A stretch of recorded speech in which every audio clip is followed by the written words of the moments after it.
não devemos trilhar neste caminho enquanto aqui estamos jornadeando. E a mensagem de hoje, vocês já viram aí um vídeo pequeno, dando um pequeno resumo sobre o que nós vamos falar. O remanescente e a sua missão.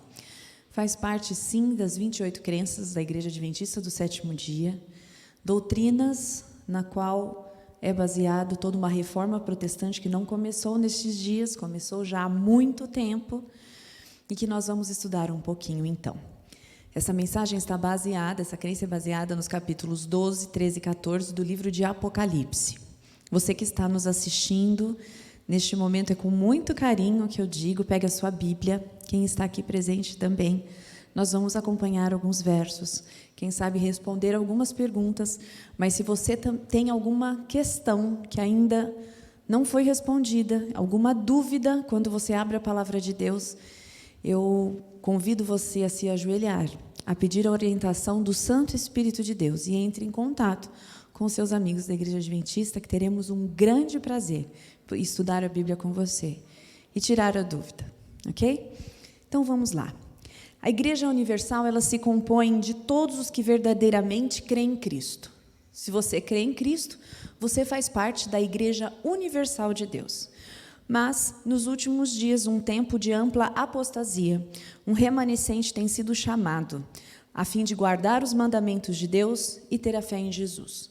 E esse remanescente anuncia a chegada de uma hora de juízo. Ele proclama a salvação somente através e por meio de Cristo e prediz a aproximação do segundo advento de Cristo.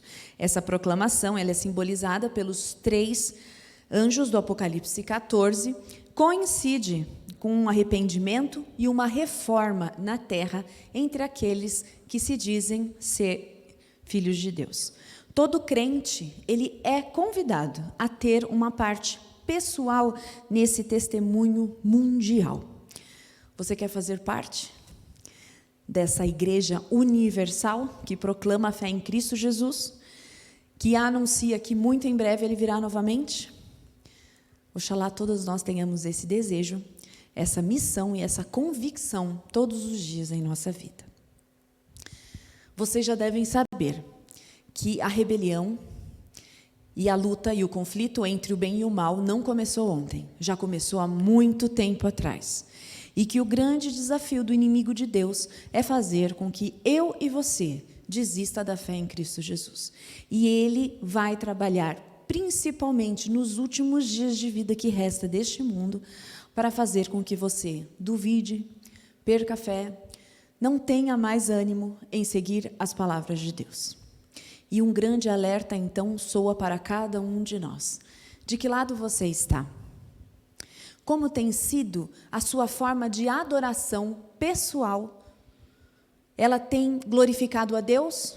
Ou ela tem sido um pouco mais egoísta e feito de acordo com aquilo que você acredita ou vê que é correto? De acordo com as suas ideologias, teologias ou as suas práticas? Sabe, queridos, é justamente isso que diz. Embora o céu tivesse um motivo para regozijo, a terra foi advertida quando Satanás e 1/3 dos anjos foi lançado aqui. E ele, com muita ira, teve o seu começo de rebelião contra Deus e contra os seus descendentes. Nós vamos ler agora Apocalipse no capítulo 12, no versinho 17. Particularmente, o diabo odeia ainda mais esse chamado remanescente. Desde que ele esteve aqui na terra, ele tentou destruir tudo o que provinha de Deus. Então, desde a criação do universo, através da tentação que foi feita sobre Adão e Eva e da livre escolha que eles fizeram, desde esse momento, o diabo tem feito de tudo para destruir não só a Cristo, quando ele veio e esteve entre nós, mas também os seus descendentes. Em Apocalipse, no capítulo 12, no verso 17, nós vamos ler o seguinte. E o dragão irou-se contra a mulher, e foi fazer guerra ao remanescente da sua semente. Quem é este? Os que guardam os mandamentos de Deus e têm o testemunho de Jesus. O dragão, vocês já sabem, é Satanás. Lúcifer, o antigo. Ele irou-se contra a mulher. Quem é a mulher? É a Igreja Universal de Cristo. E foi fazer guerra ao remanescente da sua semente. Quem é a semente? É Jesus. Ele nasceu, viveu, e quem é o remanescente ou o descendente dessa semente? Somos eu e você. Vivemos nesses dias. Mas nós temos características que são únicas. E que o verdadeiro remanescente tem isso no seu viver diário e na sua prática religiosa. Quais seriam essas características? Os que guardam os mandamentos de Deus e têm o testemunho de Jesus. Todos vocês sabem quais são os mandamentos de Deus? Sabem? Você de casa sabe quais são os mandamentos de Deus? Vou dar uma dica para você. Os mandamentos de Deus estão relatados lá em Êxodo, no capítulo 20, versículo de 1 a 17. Não vou ler aqui, mas você tem aí registrado em qualquer Bíblia. Tá? Vede que ninguém vos engane, porque surgirão falsos cristos, falsos profetas, operando grandes sinais e prodígios para enganar, se possível, os próprios eleitos. Mateus 24, 4 e 24. Um remanescente tem a palavra de Deus como guia de fé. E ele crê nessa palavra como fundamento. Mas Satanás, é dito na palavra de Deus, que faria de tudo para, se possível, enganar até mesmo os eleitos de Deus. E isso já está escrito há muito tempo. Por isso nós lemos isso em Mateus 24.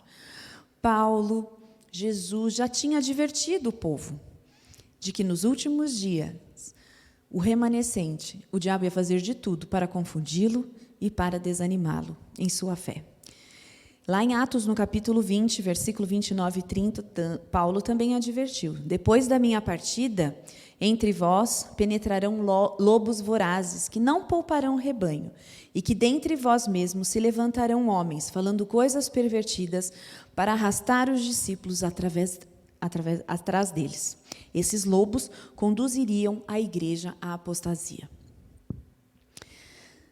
A ascendência do homem do pecado. À medida que a igreja abandonou o seu primeiro amor, perdeu sua pureza, doutrina, seus elevados padrões de conduta pessoal e o laço invisível de uma união provida somente através do Espírito Santo. Na adoração, o formalismo assumiu o lugar da simplicidade, a popularidade e o poder pessoal passaram a determinar cada vez mais as escolhas dos líderes, que assumiram mais autoridade sobre a igreja local e depois buscaram estender sua autoridade sobre as igrejas vizinhas. E isso aconteceu em meados da Idade Média, queridos. Foi aí que, neste momento, foi necessário uma reforma protestante. À medida que a importância do indivíduo e da igreja local se deteriorava, o bispo de Roma emergiu como um poder supremo da cristandade. Sob a liderança do papado, a igreja cristã ela mergulhou numa apostasia muito profunda.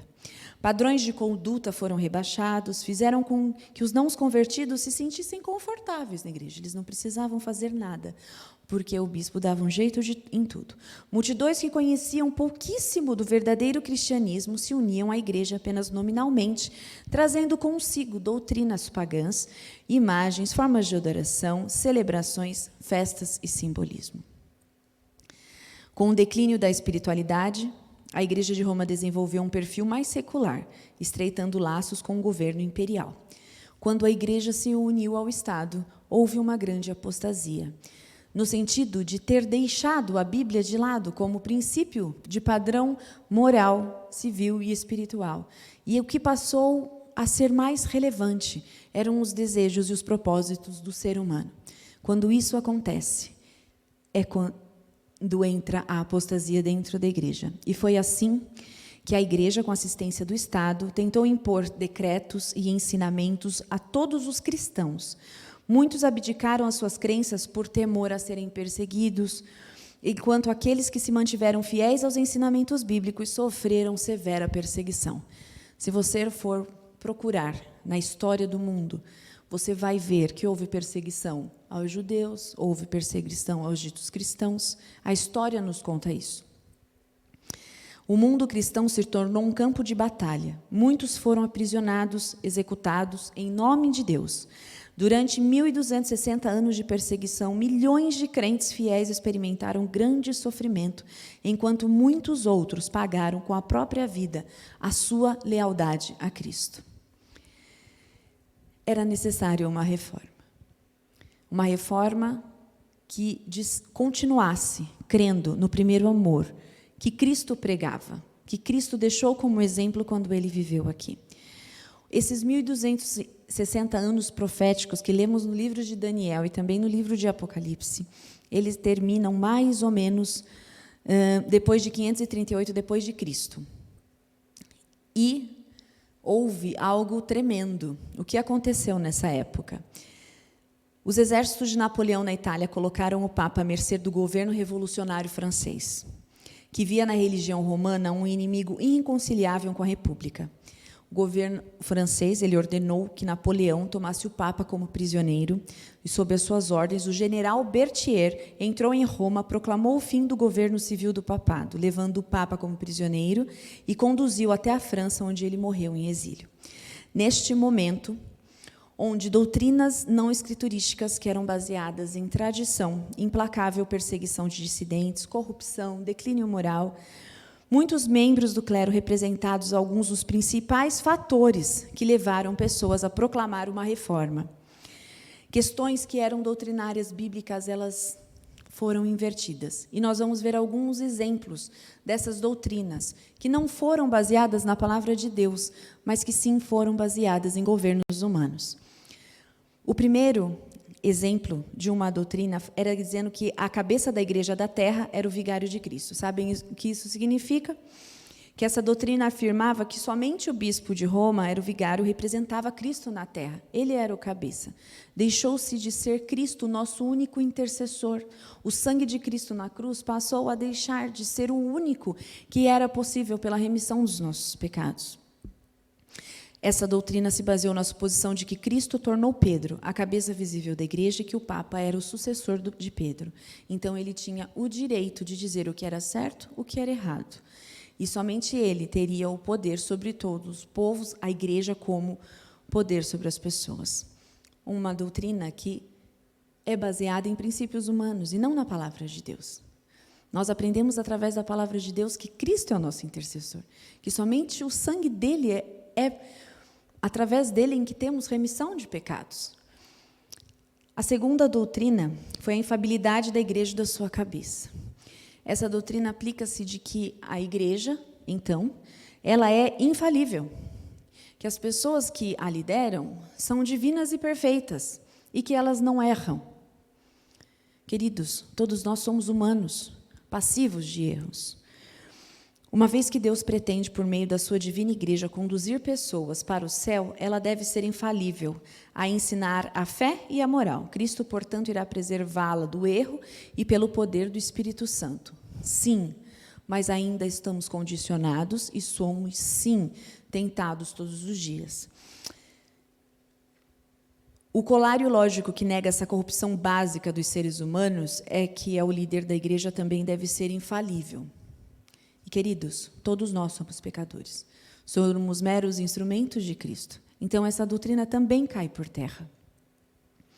Porque somente através da ação constante do Espírito Santo podemos ter, dia a dia, vitória sobre o pecado. Outra doutrina, também baseada em regras humanas, é o ministério mediatório sumo sacerdotal de Cristo. A doutrina que diz onde, então, o bispo, ele toma o lugar de Cristo. Esse ministério, que somente é exercido por Deus no céu, pode ser passado, então, por base na terra. E essa pessoa pode, por exemplo, perdoar os pecados e, quem sabe, estender a você uma punição para que você possa ter esses pecados, esses erros perdoados. E caso você não, além da penitência, né, através das suas boas obras, você também pode pagar para ter algo como remissão de pecados. E isso nós sabemos que é contrária à doutrina bíblica. O ministério sacerdotal de Cristo no céu, onde ele aplica constantemente os benefícios do seu sacrifício expiatório aos crentes, foi negado quando a igreja substituiu a ceia do Senhor pela missa, ao contrário da Santa Ceia, um serviço instituído por Cristo para relembrar a sua morte e antecipar a vinda do seu reino. A igreja pretendia que a missa representasse o sacrifício humano, não sangrento, oferecido pelo sacerdote a Deus. A missa traz graça especial aos crentes e os falecidos. Multidões perderam as bênçãos do acesso direto ao mediador Jesus Cristo por essa doutrina. Queridos, a graça salvadora de Cristo só vem através de Cristo. Ela é de graça, mas é por meio de Cristo. Não existe outro sumo sacerdote. E neste momento ele está no templo celestial intercedendo por cada um de nós, julgando as nossas ações. Isso é doutrina bíblica e não isso que eu acabei de ler para você. Outra doutrina baseada em princípios humanos é a natureza meritória das boas obras. Essa igreja ensina que boas obras decorrentes da graça administrada ao coração do pecador são meritórias, o que significa que elas concedem ao indivíduo o direito de reclamar a salvação. Queridos, não são as boas obras que nos salvam. Vamos repetir novamente. O que é que nos salva? A graça de Cristo. Outra doutrina baseada em méritos humanos. Obras meritórias também passaram a desempenhar papel significativo na doutrina do purgatório, a qual afirma que aqueles que não são perfeitamente puros devem ser purificados. E aí eles ficam sofrendo uma punição temporária dos seus pecados num lugar chamado purgatório, antes que possam participar da alegria do céu. Por meio de preces e boas obras, que os crentes vivos, eles podem abreviar a duração e a intensidade desse sofrimento desses que já morreram. Queridos, a Bíblia nos aponta que aqueles que descansam estão dormindo no pó da terra e somente quando Cristo voltar serão julgados pelas suas obras, pela sua fé e pelo conhecimento que ele teve de Cristo Jesus. Tudo que fizermos para o nosso próximo, que seja feito em vida. E é por isso que nós estamos aqui, partilhando a palavra de Deus, conhecendo as doutrinas bíblicas, para que a nossa fé não vacile e para que a gente não seja enganado, infelizmente, tendo um coração puro até, e uma fé por falsos profetas, que ensinam doutrinas que são pautadas em doutrinas humanas e não doutrinas bíblicas. Outra doutrina também que foi imposta pela igreja para colocar em dúvida a doutrina bíblica e colocar em prática a doutrina indicada pelos homens foi a doutrina da penitência e das indulgências. A penitência é o sacramento pelo qual os cristãos podem obter o perdão cometido após o seu batismo. Um batismo que não é por águas, é apenas por aspersão. E quando a Bíblia nos ensina que o verdadeiro batismo é qual? Por imersão e não por aspersão. O perdão dos pecados ele é obtido por um meio de absolvição pronunciada por um sacerdote humano, mas que ele possa ser obtido, os cristãos necessitam examinar sua consciência, se arrepender, tomar a decisão de nunca fazer mais, mas devem confessar esses pecados ao sacerdote e praticar a penitência. A penitência não libera completamente essas pessoas do pecado. Para dar um jeitinho na punição, a igreja constituiu também as indulgências. Você é capaz de prover a remissão de um castigo temporal que fique pendente à face do pecado, você paga uma quantia, esse sacerdote ele cuida desse tesouro celestial, para que então, através das suas boas obras, você tenha o perdão dos seus pecados. Queridos, como alcançamos o perdão dos nossos pecados? Crendo em Jesus e no sangue que foi derramado aonde, queridos? Na cruz do Calvário, por mim e por você.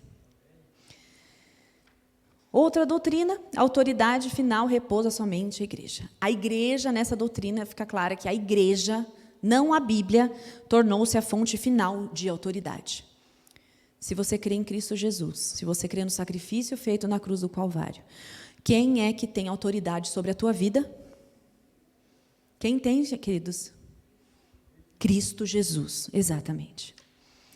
Então, eis que surge um amanhecer de um novo dia, e que estão diante de todas essas doutrinas, para você ver como o poder de Deus é maravilhoso, e Ele não vai permitir que Satanás destrua aquilo que Ele quer dar a cada um de nós, que é a salvação.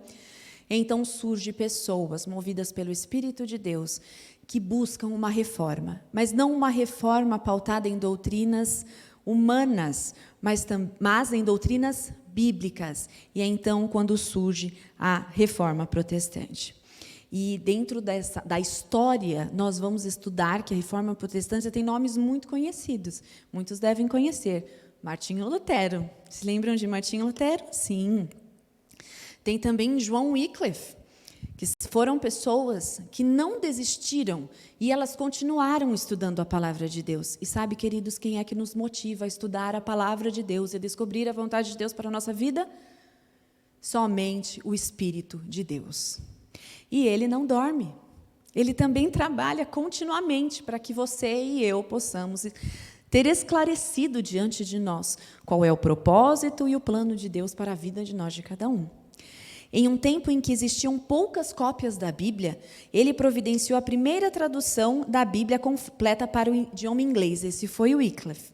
Seus ensinamentos quanto à salvação unicamente pela fé em Cristo e das Escrituras, como uma única regra infalível de fé, representam os alicerces da reforma protestante. Depois conhecemos Martinho Lutero. Martinho Lutero foi intenso, corajoso, inflexível, e ele foi a personalidade mais poderosa dessa reforma. Foi ele quem bateu de frente, que qualquer outro homem. Ele conduziu as pessoas de volta às Escrituras, a grande verdade evangélica da justificação pela fé, ao mesmo tempo em que guerreou energicamente contra a salvação pelas obras. Ele dizia que era impossível, por meio de obras humanas, aliviar a culpa do pecado ou evitar uma punição, e que somente o arrependimento diante de Deus e a fé em Cristo podem salvar os pecadores. Uma vez que é um dom concedido gratuitamente, a graça de Deus ela não pode ser comprada. Os seres humanos eles podem manter esperança, portanto, não em virtude de indulgências, e sim porque foi vertido um sangue crucificado de Cristo na cruz. A justificação da fé, então, vem como uma doutrina bíblica e como um dos alicerces da reforma protestante. E mesmo depois desse processo de reforma, houve uma estagnação também novamente, porque Satanás ele não ia deixar com que o povo continuasse tendo uma fé firme, viva e baseada na palavra de Deus. E quando tudo está estagnado novamente, vence a matéria da fé religiosa e novamente é despertado. Houve, então, o movimento adventista, ele surge neste momento, e eu vou dar um parêntese aqui, pedir que se você não assistiu o filme Como Tudo Começou, que está disponível no Feliz Seven Play, você pode acessar e assistir. Ali mostra como os protestantes, como a igreja, que não tinha uma denominação, mas era a igreja de Cristo, ela passou a estudar os princípios doutrinários da Bíblia e chegou nessa verdade que nós cremos hoje, que é o segundo advento de Cristo, e que mesmo passando por um grande desapontamento, eles não desistiram, eles não caíram no desânimo, alguns sim, mas muitos continuaram estudando, firmaram a nossa fé, e hoje nós estamos aqui como esse povo remanescente com uma grande missão. E somos chamados a voltar a ter a pureza da fé, do amor, do primeiro amor em Cristo Jesus, para poder proclamar que Cristo está vivo, intercedendo por cada um de nós, e que a nossa missão é espalhar essa mensagem do Evangelho a todos, até que Ele venha nas nuvens do céu e cumpra o seu plano de salvação por cada um de nós. Este é o remanescente, com essas características, os que têm a fé em Jesus, os que guardam os seus mandamentos. E, queridos, eu preciso dizer aqui quais são os 10 mandamentos, ou vocês sabem de cor? E se vocês não sabem decor, é melhor começar a decorar. Porque Satanás ainda não desistiu de destruir a igreja de Deus. E ele vai continuar. E nesse finalzinho, se você não estiver com a sua fé firme em Cristo, nas doutrinas bíblicas, você pode cair sim. Porque algumas regras morais, algumas verdades, elas estão meio que querendo cair por terra. Você ouve que a Bíblia já está meio ultrapassada, precisa ser atualizada. Queridos, a palavra de Deus não muda. Ela é única, assim como Deus é único. E aquele que mexer em um tio da palavra dele vai receber o juízo junto com, infelizmente, aquele que foi um ser que ele criou, deu luz e poder e beleza e formosura para ele. E ele queria, na verdade, era o trono de Deus. E esse remanescente, que é seguidor do Cordeiro, por onde quer que vá, que tem essa característica, ele tem aí a fé em Jesus, guarda os mandamentos de Deus e tem o testemunho de Jesus. Vocês sabem qual é o testemunho de Jesus? Grifem na Bíblia, Apocalipse 19:10 responde essa palavra para você. O testemunho de Jesus é o dom da profecia. O remanescente conhece a profecia. Nossa, Luri, mas é tão complicado entender Daniel e Apocalipse. Está complicado? Peça sabedoria, que o Senhor dá a todos que pedem para Ele. Queridos, tudo que você quiser saber, tudo que você quiser ouvir de Deus, se você tiver com o ouvido aberto e disposto, Ele falará a você. Ele desvendará os mistérios que o mundo diz que tem, mas que Ele está disposto a dar a nós de forma gratuita esse conhecimento maravilhoso. E o dom do Espírito, ele deve funcionar continuamente ao longo da história da igreja. Então, ele vai estar presente até o final, até que todos cheguemos à unidade da fé, do pleno conhecimento do Filho de Deus, à perfeita varonilidade, à medida da estatura da plenidade de Cristo. Efésios 4:13 está dizendo isso para nós. A igreja, quando ela estiver plenamente unida em fé, tendo o seu propósito, o seu plano direcionado na salvação de todos aqueles que creem em Cristo, então, queridos, Jesus vai estar às portas e dizer, está feito. Mas enquanto estiver ainda divisão, enquanto ainda tiver dúvida, enquanto a nossa fé ainda não for do tamanho da semente de mostarda, Jesus pode retardar a voltar, não porque Ele não nos ama, mas pelo contrário, porque Ele quer salvar a todos. E Ele quer que você e eu estejamos prontos. E como é que nós vamos nos aprontar, queridos? Cumprindo a missão, tendo em nossa vida a prática da doutrina bíblica, todos os dias, estudando a palavra dEle. O que a gente não entende, orando e pedindo, Senhor, abra nossa mente. Espírito de Deus, esclarece isso que eu não consigo entender. E nós estamos aqui para ajudarmos uns aos outros, para que se o nosso irmão caia, nós possamos ajudá-lo a levantar. Se o nosso irmão tem dúvida, que nós possamos esclarecer. O remanescente, ele tem uma fé prática. Com gratidão e humildade, ele aceita a missão, compreende que a divina comissão lhe foi atribuída, não porque possui qualquer superioridade, mas sim em virtude da misericórdia e do poder de Cristo, que é o único meio pelo qual se pode alcançar o sucesso espiritual em Cristo Jesus.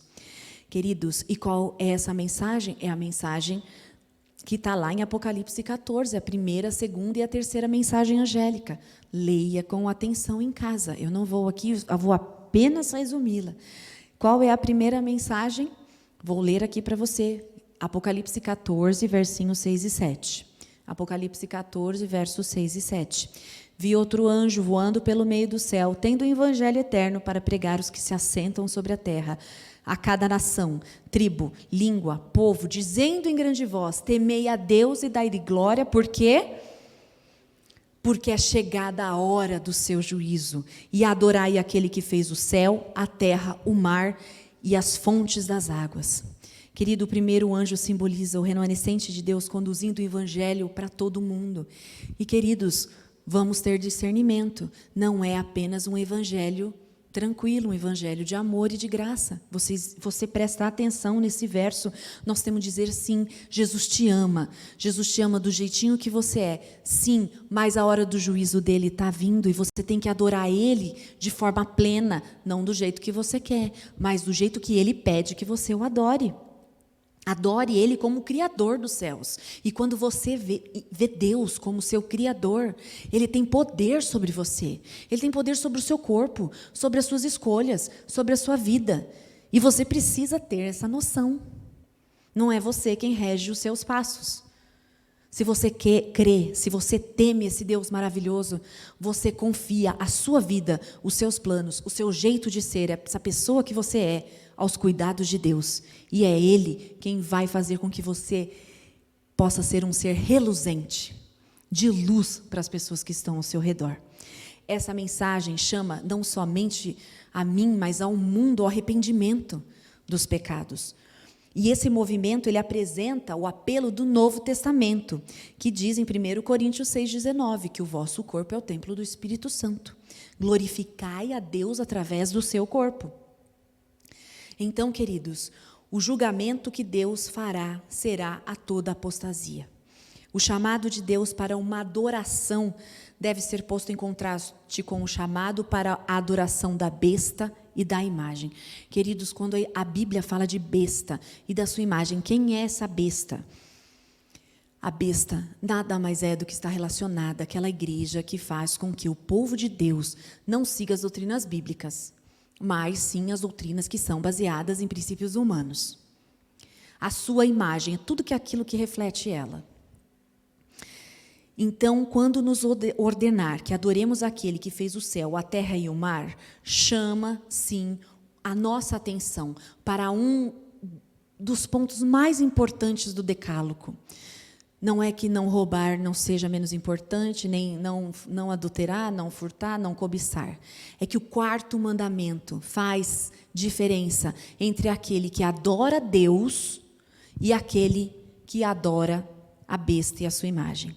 O sábado do Senhor chama as pessoas para uma restauração verdadeira à adoração, ao apresentar Cristo perante o mundo, um Criador, o Senhor do sábado bíblico. Esse é o sinal do Deus da criação. Então, quando diz adorai aquele que fez o céu, a terra e o mar, está chamando a atenção nossa para um Deus Criador. E quando é que Deus criou o sábado, queridos? Foi depois da Reforma Protestante? Foi quando Ele criou este mundo, um mundo perfeito. Então, escolhemos hoje em quem vamos servir. A segunda mensagem angélica, queridos, vai falar para nós lá em Apocalipse 14 hoje. Caiu a grande Babilônia, que tem dado a beber a todas as nações do vinho da fúria da sua prostituição.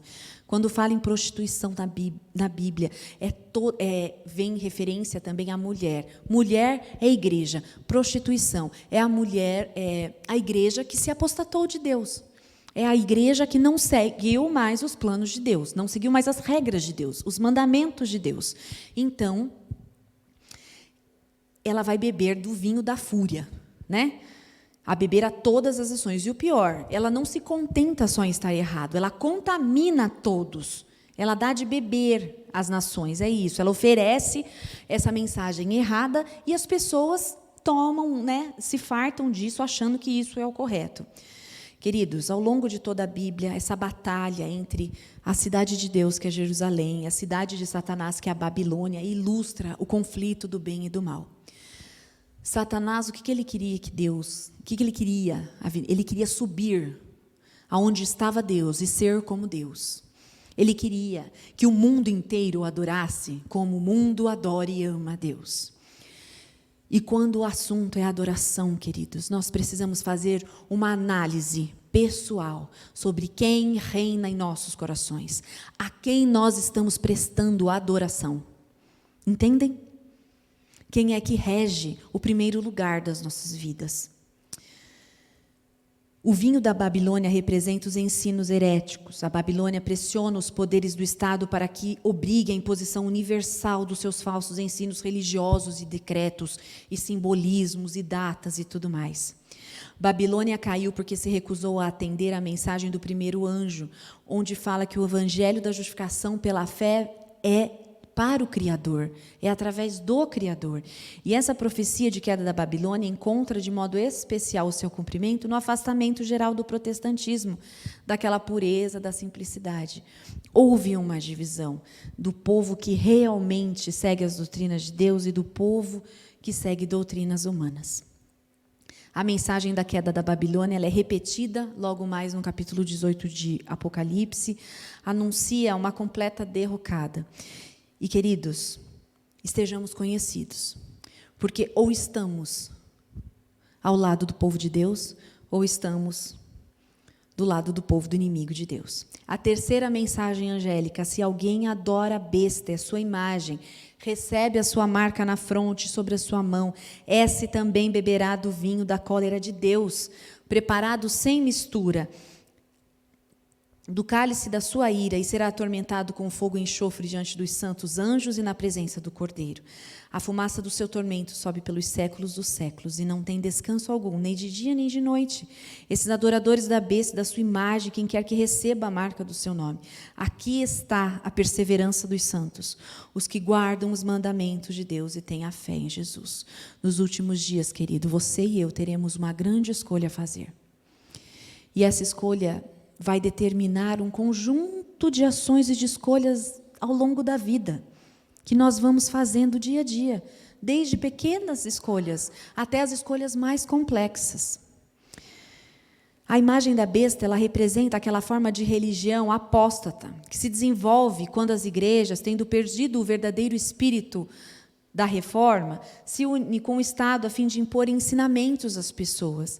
Mas vamos dar um exemplo bem simples, né? É aquela coisa assim, olha, eu amo Jesus, eu quero seguir muito a Jesus, mas não tem problema se eu trabalhar no sábado. Ele vai entender que eu não posso passar fome, eu tenho que sustentar a minha igreja. Ai, gente, por favor, né? Essa mala de dinheiro foi largada aqui, eu não sei nem quem é. Por que eu vou procurar o dono dela? Entende? Às vezes a gente quer resolver as coisas do nosso jeito. Essa é uma religião apóstata. Quando Jesus nos chama, até mesmo em meio a renúncias, sacrifícios e sofrimentos, seguir Ele. Sabe o que Ele fala para cada um de nós? O meu fardo é suave, o meu fardo é leve, me deixa levar, me deixa direcionar a sua vida. Não precisamos ter medo de se colocar ao lado de Cristo. A questão derradeira vai envolver adoração falsa e verdadeira.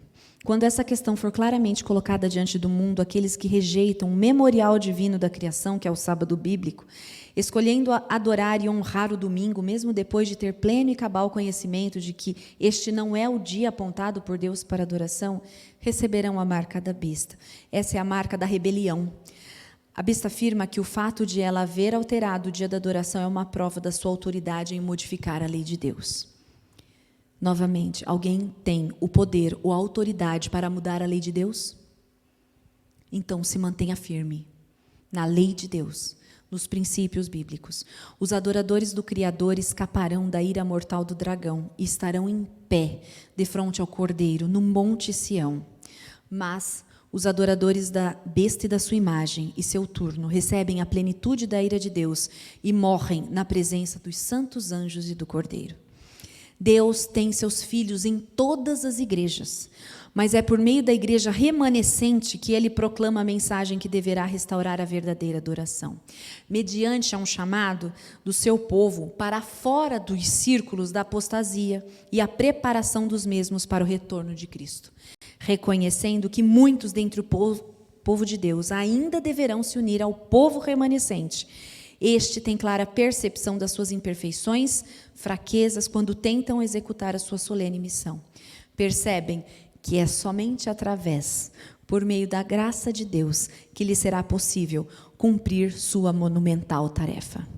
Nós temos uma missão, mas a nossa tarefa não vai ser pelas nossas habilidades, não vai ser pelas nossas capacidades, vai ser através do Espírito de Deus agindo em nós. Então, não tenha medo de confrontar uma doutrina humana com a doutrina bíblica. Não tenha medo de tomar uma decisão hoje de estar ao lado do povo de Deus. A escolha de ser um remanescente com uma missão, que é guardar os mandamentos de Deus, ter a fé em Jesus e o testemunho dele. Chegou a hora de nós fazermos uma escolha, nós não podemos deixar para amanhã. Essa pandemia trouxe uma realidade de que o dia, eu não diria nem de 24 horas, mas o dia em que você está acordado, seja aí 9, 10 horas, 12 horas, é o seu momento de escolha. A escolha que você está fazendo, corriqueiramente, de modo assim tão até mesmo imperceptível, de que lado você está. Você está colocando Deus em primeiro lugar na sua vida? Você está querendo e almejando do fundo do seu coração encontrá-lo muito em breve nas nuvens dos céus? Pense, faça uma análise da sua vida, da sua crença. E sabe, queridos, se houver alguma vírgula, algum ponto e vírgula de dúvida, vamos pedir ao Espírito Santo que nos esclareça.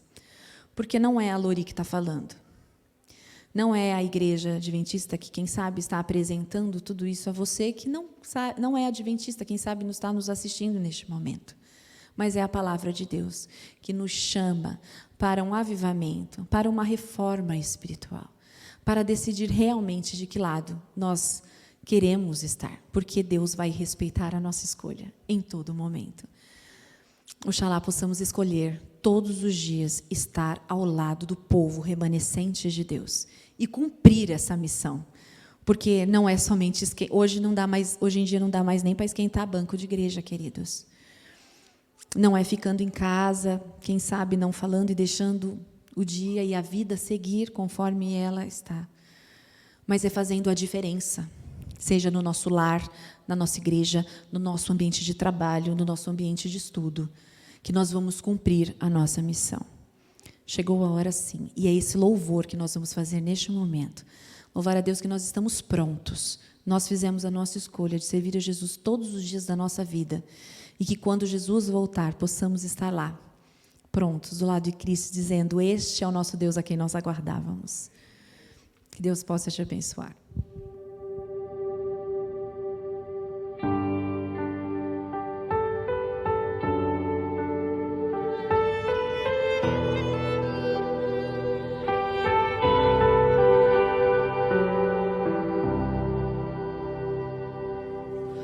Mais importante que sonhar é entender teus planos, teus sonhos realizar.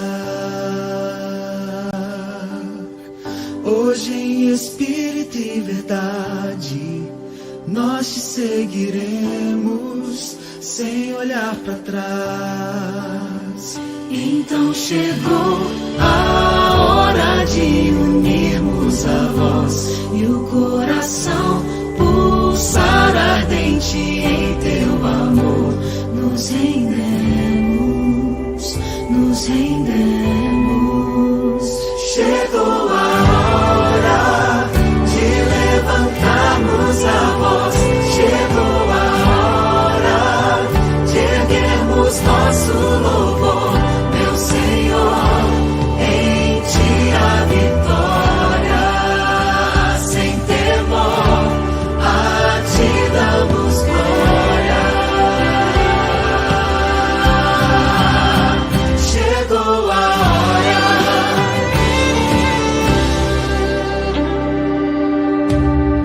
Deixamos tudo para trás, temos novo rumo e verdadeira paz. E não podemos nos calar, o Evangelho ao mundo devemos proclamar. Então chegou a hora de viver a missão e sem temor levar ao mundo o teu amor, sem demora, sem demora. Chegou a hora de levantarmos a voz. Chegou a hora de erguermos nosso louvor, meu Senhor. Em ti a vitória, sem temor, a ti damos glória.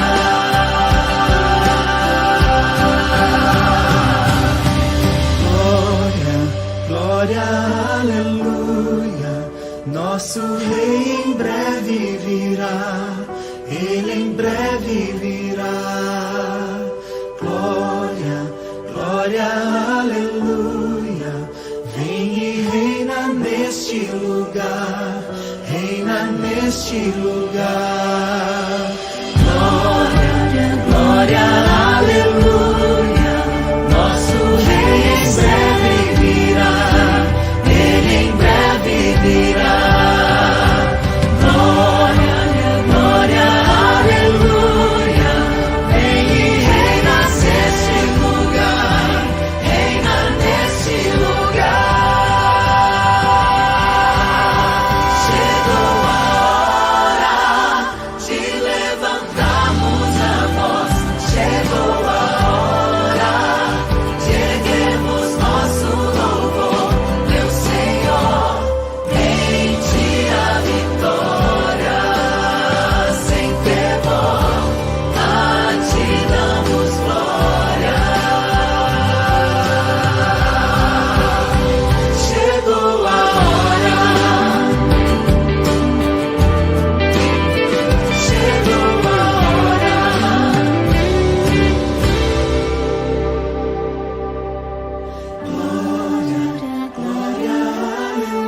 Jesus está às portas e Ele quer muito ter você nas mansões celestiais com Ele. Que essa possa ser a sua escolha. Feche os seus olhos, vamos orar nesse momento. Senhor nosso Deus, nós te louvamos e damos toda a honra e glória a Ti, Senhor, porque o Senhor nos criou. O Senhor criou um mundo perfeito, mas que o pecado tem destruído dia a dia. Mas nós sabemos, Pai, que muito em breve o Senhor virá e quer e deseja do fundo do seu coração que estejamos no céu contigo.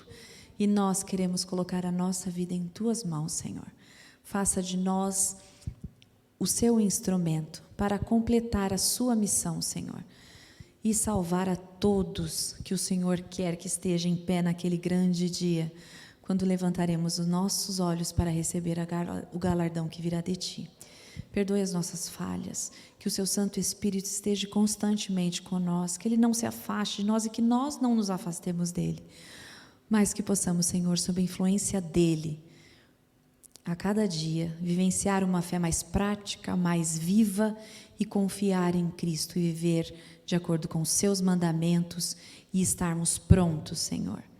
Dá-nos a Tua paz. Nós te rogamos e agradecemos em nome de Jesus. Amém.